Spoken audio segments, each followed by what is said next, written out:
I don't care what I'm facing. I know what the outcome is going to be. So why don't I just celebrate the end? Celebrate the outcome before you come out.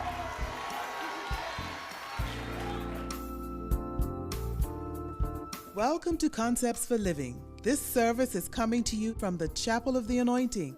We invite you to stay tuned for a life-changing word. Hi, and thank you once again for tuning our way for more Concepts for Living.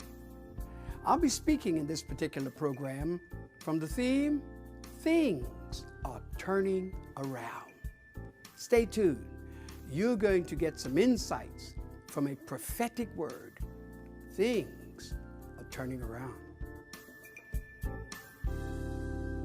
Look at someone and say, things are turning around.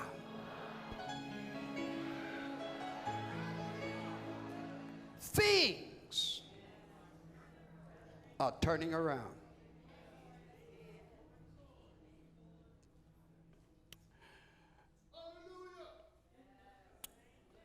I come this morning not just to preach or to give you a Sunday morning sermon. I've come to prophesy.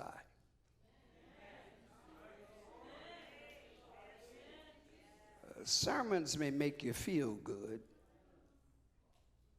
may tantalize the mind and even the will. But prophecy interrupts things. Prophecies bring things to pass. Prophecy. E. Stanley Jones, many of you may have read his writings. He made a statement, and I'm going to quote him at this time. He said, "The very law of life on this planet is conversion."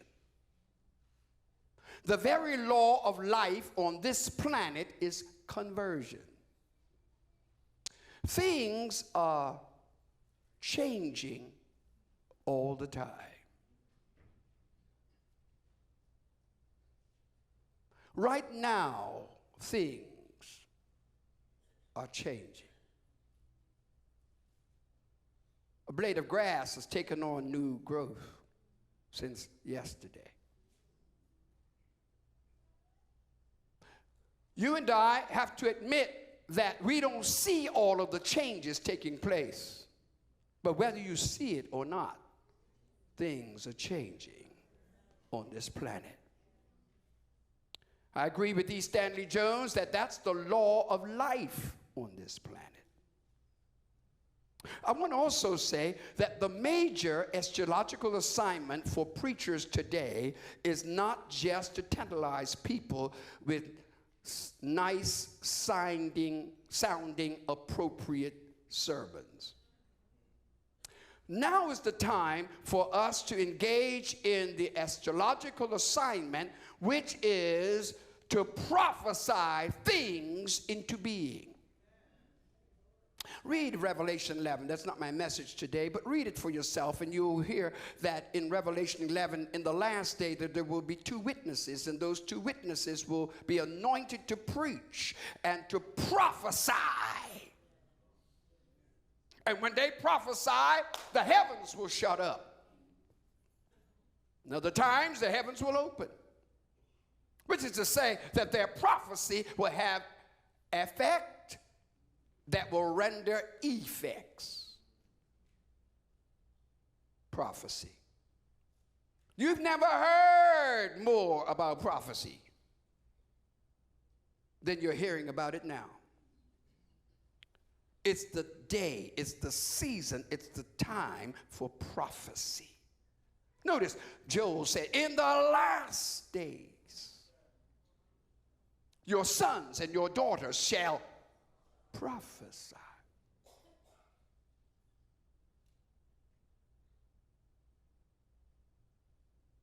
How many of you have read of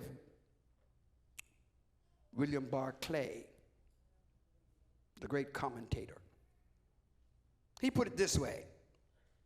He said, a prophet is someone who can announce with authority and conviction the Christian message faithfully.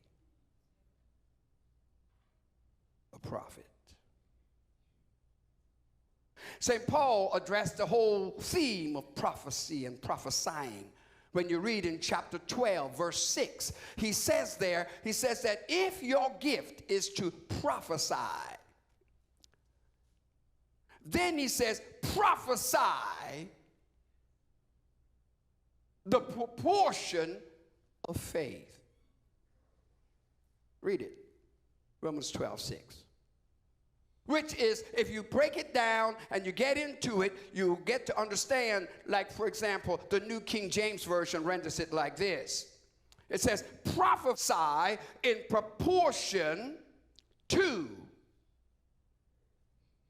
the measure or the degree of your faith. See, a lot of people can say things, but they don't believe it themselves, but they say them. A lot of folk will preach from this book who really don't believe it, but that's what the book says. Or like someone said to me on one occasion, they said, you know what, I had to tell somebody about you the other day. There was a lot of criticism going on about you in this country, and I decided to just let them know, yes, I do go to that church, but I don't go there for Vernon Lambe. What I do is I just go to get my word, and I'm going.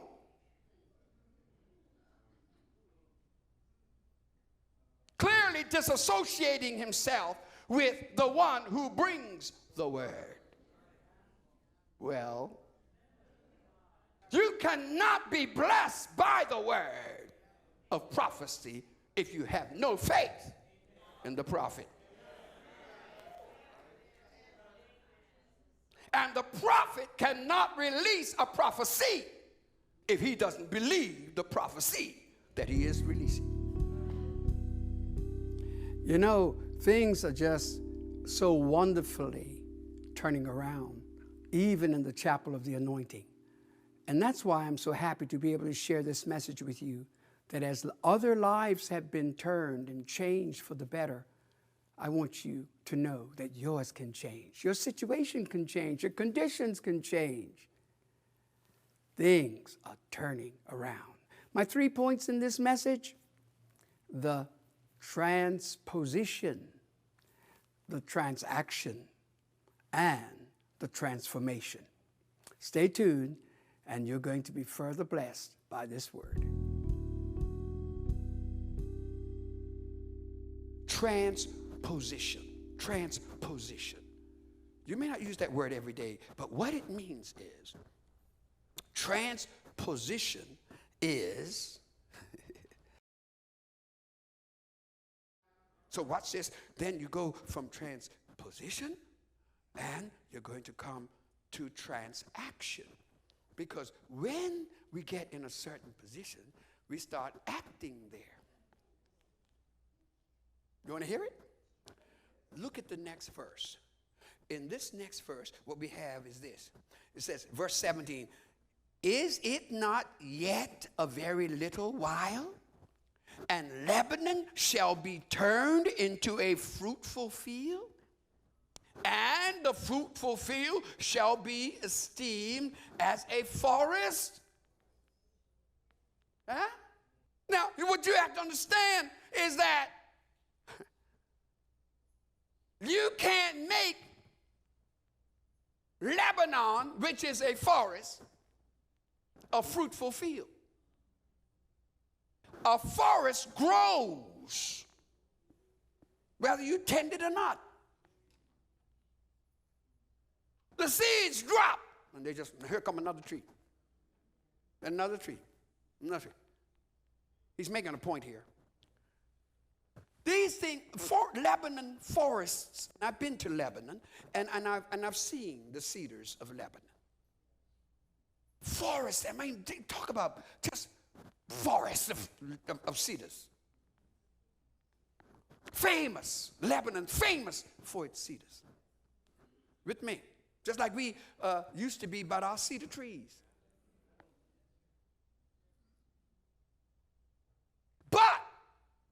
A forest is different to a field that has been planted, nurtured, cared for,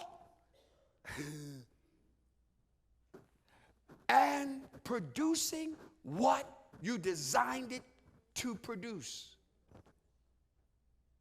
The one doesn't require a man to come through with his hoe and whatever else they use to trim the trees and whatever. They don't have to come through. Because every now and then God sends a storm. Oh, help me, Jesus. Oh, lamb, where you going now? Where you going now? And God has his own trimming system. Yeah. And when the wind comes, those branches that are weak and they ain't supposed to be hanging on start falling down. Are you listening to me? But my garden requires me to get out there, plant my seeds, make sure it's properly irrigated with the water. All that stuff I got to do in it. Huh? What God is saying is, you celebrate the forest, but you don't celebrate the fruitful field. You celebrate what is, but you don't celebrate what God has done to make it what it is. Brethren, we are living in a day of what is known as situation ethics, where we want to create situations that match and satisfy so that the ethic that we have adjusts to the situation. Situations ought to be adjusting to the ethic. Are you listening to me? So now what we are doing is making decisions about things that are politically correct but morally wrong. Oh, I know. Things are upside down. I remember years ago, I went to the House of Parliament. I was told, Lamb, get out of here. This is not your house. This is our house. We're politicians. Decisions we make. You need to go. Your church, your house is over the North Shore. I said, wait a minute. What law are we operating on? Is it a moral law or an immoral law? Get out of here. The steps are there. We want everything to adjust to us so that it makes us feel good, look good. Oh, God, give us a government that operates out of your divine directives. I'm sorry, I'm in trouble, I know, but God, that's the kind of government I want. Because righteousness exalts a nation. You want to see some progress? Start giving God his due. Oh, I know I'm going to catch it. But it's right, I'm prophesying this morning that if we do not turn it right side up, we'll be just like Rome, who thought she was invisible. And Rome fell, not because of armaments, but because of moral decay. Come on. There has to be a line drawn somewhere. Morality is like art. You got to draw a line somewhere. Somewhere we're going to have to draw a line and say, now that's enough. That's enough. We've lost enough. We're in such a mess now. We're going to have to turn things around. I know I may be standing alone on this, but I tell you what, I've got to stand up and let you know that it's time for us to give God his due. The earth, the earth, the earth, the earth, oh God, the earth is the Lord's, the fullness thereof, the world, and they that dwell therein. I sincerely trust that you have been blessed through this telecast.